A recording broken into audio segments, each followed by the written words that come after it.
Зорға шыдап келем. Қасымызда балалар болған соң ғана өзімді көшпен басып, зорға шыдап келемін. Қырсыққанда жолда бітер емес. Әлде мұны да болсымырай әдейі істеп келеді ме? Қаным қайнап келеді. Қаным қайнап. Оған айтар әр сөзімді іштей қайталап, айтып жатқан кезімді көз алдыма елестетіп, дайындалып келемін. Төзе алар емеспін. Осы бір қылықтарына төзе алар емеспін. Содан арасында оған жалт қараймын. Ішке жиналғанның бәрін лақ еткізгім келіп, оқталамын да. Артта отырған балалар есіме түскен соң тістеніп, кері шегініп, қайта терезеге қараймын. Көргім келмей кетеді, естігімде. Өлдім дегенде үйге де жеттік әйтеуір. Кеш боп кеткен соң ба, әлде менің қабағымды байқады ма, ұлдарым бірден ұйықтамақ боп бөлмелеріне кіріп кетті. Тоқтатқам жоқ. Аш емес екенін білемін, басқасы күте тұрады. Сөйтсін дедім іштей өзіме. Енді көлігін тексермек боп сыртта қалып қойған әлгіні күтіп отырмын. Жүрісі де шіркіннің оңған емес, созылып.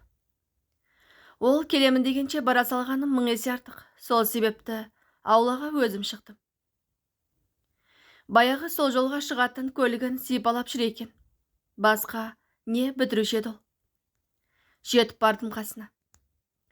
Екі қолымды айқастырып, шынымды баса алмай тұрмын, селк-селк етіп. Сөйтсем, не болды дейді ол маған, түк болмағандай. Күйіп кеттім. Ұятың бар ма, әлде әдейі істейсің бе? Осы бір түк көрмегенде, түк естімегенде боп құтылатының қалай сенің деп бастадым да бәрін айттым. Жұмыстан шаршап жүрсем де, барғым келмесе де, бүгінгі мына қайын әпкенің туған күніне барғанымды. Ел қатарлы асқада отырмай, шапқылап кісі күткенімді. Өзім тақпаған сырғаны соған сый болсын деп ала барғанымды. Қонақтармен бірге кетпей, соңғы қасығына дейін жуып шайып қызмет қылып кеткенімді бірінде ұмытпадым. Сонда оның маған айтқан рахметі қане? Қайдағы рахмет? Керісінше өзіңе тиіседі ғой. Соны айтып жатсам, бағанадан мені мелшиіп үнсіз тыңдаған бай. Не деп қойды сонша дегені бар емес пе? Жек көремін осы мінезін. Өтірік, жынды болғанды қашан қоясың? Шығып бара жатқанда, үстіңдегі пальтоң әдемі екен. Менің інімнің арқасында шалқып жүрсің. Дегенін өзіңде естідің емес пе? Дедім бірден. Сөйтсем ол, қызықсың өзің. Ода тұрған не бар деп қойып, тұр қолының майын үстіне сүртіп. Қайсысы көбірек шағыма тиген оқпадым. Бәлсе, бұл әңгіме қайдан шығып жүр десем. Сыртымнан бәрің солай деп жүргене көрінесіңдер ғой. Кедейден қыз алып, жарылқап отырмыз дейсіңдер ме? Жетсіп дедім өшіге қарап. Не айтып тұрсың деді ол сонда қат қолмен. Өйткеннен мен қорқа қоятындай. Мені олай басынбай-ақ қойыңдар, сендер болмасаңдар да өлмесем. Сен тапқан ақшаны қазір мен де тауып жатырмын. Ол менің киімімді түгендемесін деп, қанша жылдан бері іште жатқанда айтып салдым. Аң-таң көрінді ол, дәл бір шынымен ақ, бұның бірін білмейтін кісідей. Саған не көрінген шала бүлініп. Жоқ жерден дау шығарма, іште жолға шығып кетуім керек. Ең болмаса 2-3 сағат ұйықтап алайын, әңгімені көбейтпеш деп, бұрылып үйге қарай бет алды. Ұйқы десе албасты барын береді. Менің жүрегімнің жылма-жылмасын шығарғандармен несі жоқ. Менде оның аяғым жоқ. Демалмаса демалмай қалсын, мені кім аяп жатыр? Осы сен апталап жолда жүріп, үй көрмей, тапқан табысыңның бір бөлігін өзіңе беріп отырғанымызды неге айтпайды? Айтқыш болса. Мен қатты болсам, ол сол ақшаның шетінде көрмеседі ғой. Енем қалып, енді қайнапкенің сөзін естігенім жетпей тұр еді деп, қойып қалдым соңынан. Маған сонда жалт бұрылған ол. Қатира, қатты кетіп барасың. Шешемнен не жамандық көрдің? Кеткен адамның мазасын алма. Қой енді, дейді. Дәл бір солай үркіткісі келетіндей басыңқы дауыспен. Ал мен шыдап та қорқып та болып қойғам, тойып та кеткем. Қасына жетіп бардым да: «Ей, өз шешеңе сөз десе едірейіп шыға келесің. Не, солай етсем, әуелі ұратын түрің бар ғой. Ұрал, ұр. Мен де біреудің баласымын, мен де біреуге шешемін» деп ат қақтадым. Сөйтсем, бұл кәдімгідей мен ұратын адамдай. Қоясың ба жоқ па деп жоғары көтере ұстаған алақанын сумаңдатып қояды. Жүрегім ауырып кетті. Жетпегені енді осы еді. Есірейін деген екенсің. Ыстық суықтың бәрінен бірге шықтым. Балаларыңды өсіріп жатырмын. Жағдайың сәл түзеліп еді. Енді ұрайын дедің бе деп екі көзге ерік бердім. Жек көріп кеткендей болдым өзін. Ол болса, беті бүлк етпей әлі қарап тұрмаған. «Көргім келмейді сені» дедім. «Кет, келмесең де болады. Сенсіз де күнімді көре аламын. Маған еш нәрселеріңді міндетсінбей-ақ қойыңдар. Балаларды сенсіз ақ жеткіземін. Көзіме көрінбеңдер. Әпкең де, өзің де құрыңдар» деп ағыл-тегіл жылап үйге кірдім. Оның соңымнан әлденелерді айтып жатқанында құлақ түргем жоқ. Қасына да жатудан жиреніп бірден ұлдардың бөлмесіне кірдім. Сөйтіп, еденге көрпе төсеп алып, өксігімді баса алмай, солқылдап, біраз дөңбекшіп жатқан соң ұйқыға кетіппін. Арада қанша уақыт өткені белгісіз есік қаққандай көрінді. Ұшып тұрдым. Таң атып қалыпты. Беймезгіл уақытта келуші кім екен? Бірден есік ашуға жүгірдім.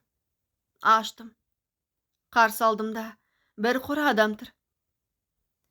Кешегі қайын әпке де бар, жезде де, тағы да бірнеше адам. Бәрінің өңі қашып кеткен. Қайын әпке тіпті солқ-солқ етеді. Жүрегім зырқ ете түсті. Әлденені сезгендей кері шегіне бердім. Бірақ не сезгенімді өзімде әлі ұға алар емеспін. Олар да қарсы басып келеді. Кенет әпкем көз жасына тұншығып бара жатқандай: «Жарығым-ай, енді қайтық» деп зорға демін ішке тартып, бет орамалмен бетін басты. Неге екені менің оны тыңдағым келмеді. Шегіне бердім.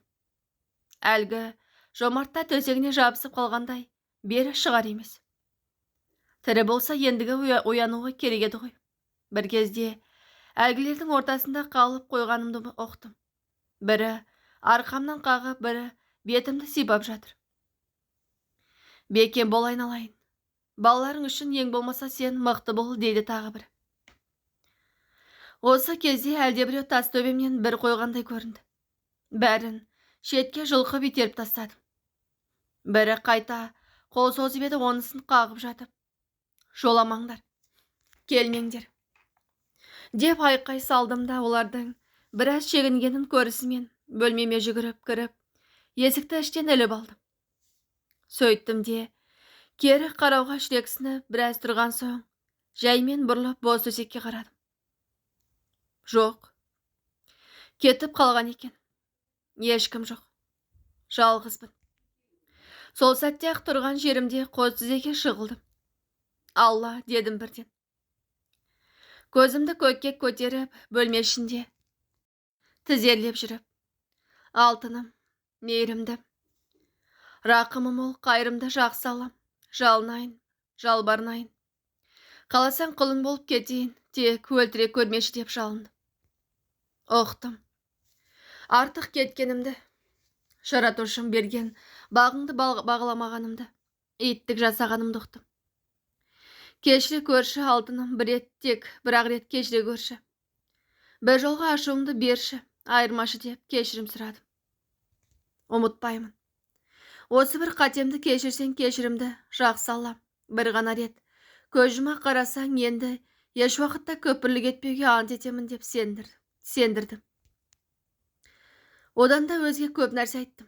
Сол тізе бүккен қалпы төбеге алақанымды көтеріп жүріп, өз жасыма өзім тұншығып бара жатып оянып кеттім. Бастырылып қалған екем. Бетімді жас шайып кетіпті. Ұшып тұрып сағатқа қарадым. Өш болып қалған екен. Бөлмеден атып шығып өз бөлмеме кірдім. Жоқ. Төсекте жиылы. Кетіп қалыпты. Тағы да білмей қалған екем. Аттандап далаға жүгірдім. Еңіреп келем, жалаң аяқ. Аулаға шыққан бойда Жомарт деп айқай салдым. Кенет арт жақтан не болды деген таныс дауыс естідім.